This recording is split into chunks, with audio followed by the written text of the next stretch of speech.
The full moon hung heavy in the sky, a giant milky eye peering down on the world. Its light painted the trees in shades of silver, transforming the familiar backyard into something magical and menacing. The air was warm, thick with the smell of charcoal and freshly cut grass. Crickets chirped a steady rhythm. It was a perfect night for a barbecue. Leaves rustled gently in the breeze, whispering secrets the old oaks had kept for centuries. They had seen it all: the changing seasons, the rise and fall of civilizations, and the creatures that lurked in the shadows. The Thompson family's home sat nestled at the edge of the woods, a beacon of warmth and light in the deepening darkness. Laughter spilled out from the brightly lit patio, the clinking of glasses a cheerful counterpoint to the night sounds. They were oblivious to the unseen eyes watching them, lurking just beyond the pool of light. Beyond the carefully manicured lawn, the forest stood, a wall of impenetrable darkness, and something was moving within its depths, drawn by the scent of life, by the laughter that echoed through the trees. George Thompson flipped burgers on the grill, his jovial laughter booming across the yard. A picture of contentment, he wore a silly apron his wife had given him as a joke. His wife Susan sat at the patio table, her attention focused on their 2 young children. Little Tommy, his face smeared with ketchup, chased his sister Emily around the yard. Their laughter was the sound of innocence, pure and untainted. The children's laughter rang out, high and piercing.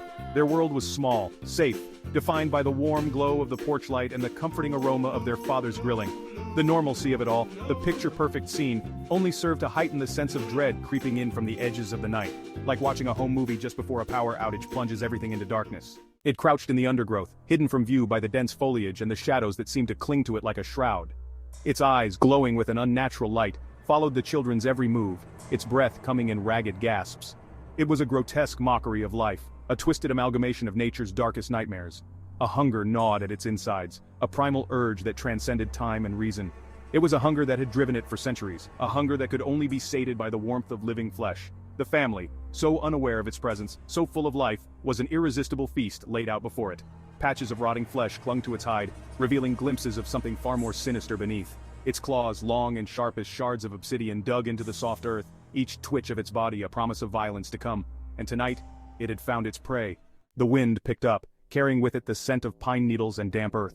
A low growl rumbled through the creature's chest, a sound that was almost indistinguishable from the whisper of the wind through the trees. The creature's senses, sharp as razors, were on high alert, its entire being focused on the unsuspecting family. The hair on the back of George's neck prickled. He glanced over his shoulder, a sudden unease gripping him. He couldn't shake the feeling that they were being watched. The woods seemed to press closer, the shadows deeper than they should be, but he dismissed it as his imagination, the product of too many scary stories told around campfires. He took a swig of his beer, hoping to wash down the irrational feeling of dread that had settled in his stomach.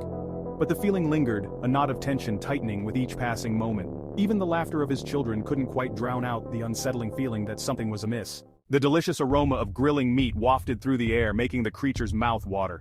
It licked its chops, its tongue a grotesque purple appendage that lolled out from between its teeth. The scent of blood, of life itself, was intoxicating, fueling the beast's hunger to a fever pitch. It had been a long time since its last kill, and the anticipation was almost unbearable. It could practically taste their fear, smell their terror. The family was so close now, so tantalizingly within reach. They were nothing but cattle to it, fattened and ripe for the slaughter. It would savor every moment, every scream, every whimper. The creature was the embodiment of primal fear, a nightmare given form. Legends whispered of such creatures, tales told around flickering campfires to ward off the darkness. They were spoken of in hushed tones, their names imbued with a power that could chill the blood. The Wendigo, they called it. A creature of the frozen north, driven mad by hunger, forever seeking to sate its insatiable appetite for human flesh. Some whispered of the Skinwalker, a malevolent being that could wear the skin of any creature it killed, its form as fluid as water, its motives as dark as the bottomless pit.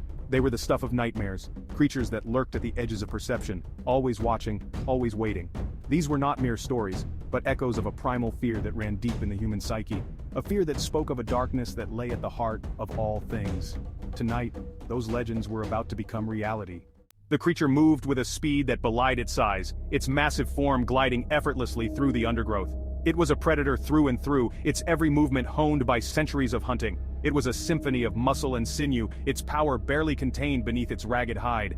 Twigs snapped beneath its weight, but the sounds were swallowed by the rustling leaves and the chirping insects. It was a phantom, a whisper of death in the night, its presence heralded only by the growing sense of dread that pervaded the air. Every instinct screamed at it to charge, to pounce upon its prey and rend them limb from limb. But it held back, savoring the anticipation, drawing out the moment like a connoisseur of fear. The creature was playing a deadly game, toying with its food before moving in for the kill. Its massive head darted from side to side, taking in every detail of the scene before it. Unseen by the family, the creature had moved closer, using the cover of the trees and the deepening shadows to mask its approach. It was close enough now to smell the burgers cooking on the grill, to hear the clinking of glasses, to see the way the firelight danced in their eyes. Its eyes, two glowing embers in the darkness, followed the children as they chased fireflies across the lawn. Each giggle, each squeal, was like a hammer blow against its skull, driving it closer to the edge. It was finding it harder and harder to resist the urge to strike, to unleash the fury that burned within it. Its breath grew hot, fogging the air in front of its nostrils. The creature was a coiled spring, its muscles tensed, ready to unleash a torrent of violence upon the unsuspecting family. The tension was building, a palpable thing that hung in the air like the scent of ozone before a lightning strike. A sudden hush fell over the woods. The crickets stopped chirping, the wind died down and the leaves hung still on the trees. Even the stars seemed to dim their light, as if holding their breath in anticipation of the horror that was about to unfold. The family, oblivious to the danger lurking just beyond the pool of light, continued their revelry. They were caught in their own little world, a world that was about to be shattered.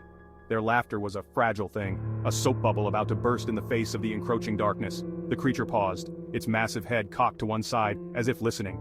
It could sense the change in the air, the way the very fabric of reality seemed to warp and twist around it. A twig snapped. George's head whipped around, his eyes scanning the tree line, searching for the source of the sound. His heart pounded in his chest, a primal fear gripping him. He had always thought of the woods as a place of peace and tranquility, but now they seemed menacing, full of unseen dangers. "Did you hear that, honey?" he asked his wife, his voice tense. "Susan? It's just a squirrel, George. Relax and have another burger." But George couldn't shake the feeling of unease that had settled over him. He stood up, his gaze fixed on the tree line. Something was out there. The creature chose that moment to strike. It exploded from the undergrowth, a whirlwind of teeth and claws and fury. The night itself seemed to scream as the creature launched itself into the light, its eyes burning with a malevolent fire. It was a force of nature, unstoppable, undeniable, its arrival heralded by the sound of snapping bones and tearing flesh. The family's laughter turned to screams as the creature descended upon them, its claws outstretched, its jaws agape in a silent roar.